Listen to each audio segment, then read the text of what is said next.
We got Jackson Slater. Why am I feel like I'm missing one here? It's my own notes, and I'm like, wait a minute here. Jackson was next. I'm missing one. Oh, you know what? I have a guy on here in the wrong spot. That's what it is. I'm looking at my notes, but I'm looking at the pictures.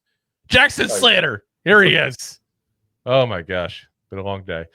Sacramento State.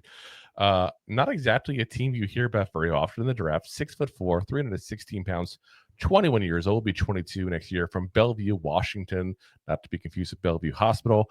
This past year, 9 games, 76.4 BFF grade, 44 career games overall in 5 seasons. Was a Big Sky Conference selection and FCS All-American in 22, 23, and 24. The last 3 seasons, his snaps 199 at left tackle, 2,361 at left guard, and 5 at center. So he showed you a little versatility there. Strong player, great anchor. He's a very solid run blocker. He's aggressive in pass protection. Lower body moves pretty well. He does tend to get a little bit lost in space. I don't mean like danger Will Robinson. What I mean by that is like, if he's, let's say he's in pass protection and there's no one right there to protect, he doesn't look to the left or right. He just looks at it like a deer in headlights. What do I do? There's no one right here. Like, you got to find something to be doing at all times. It's almost like when you scurry around because the boss comes in for a visit real quick at your job.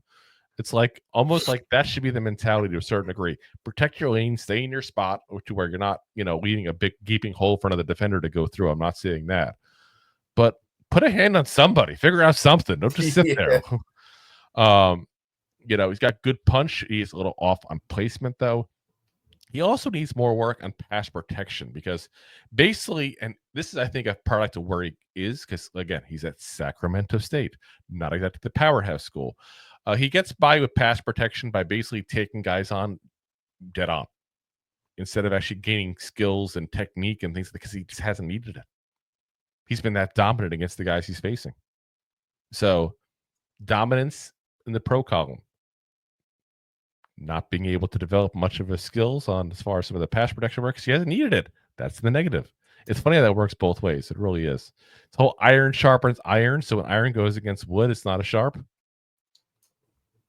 It's basically that kind of mentality.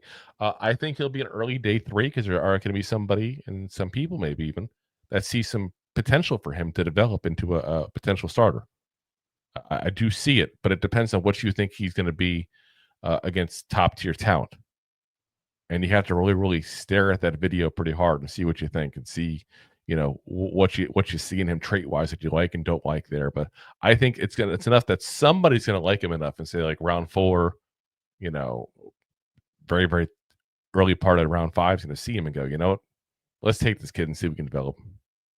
And they may win out by doing so. I could see him developing into, I think, a backup at best as a spot starter. I think that's probably what will end up being at this league. Probably like a rotation piece.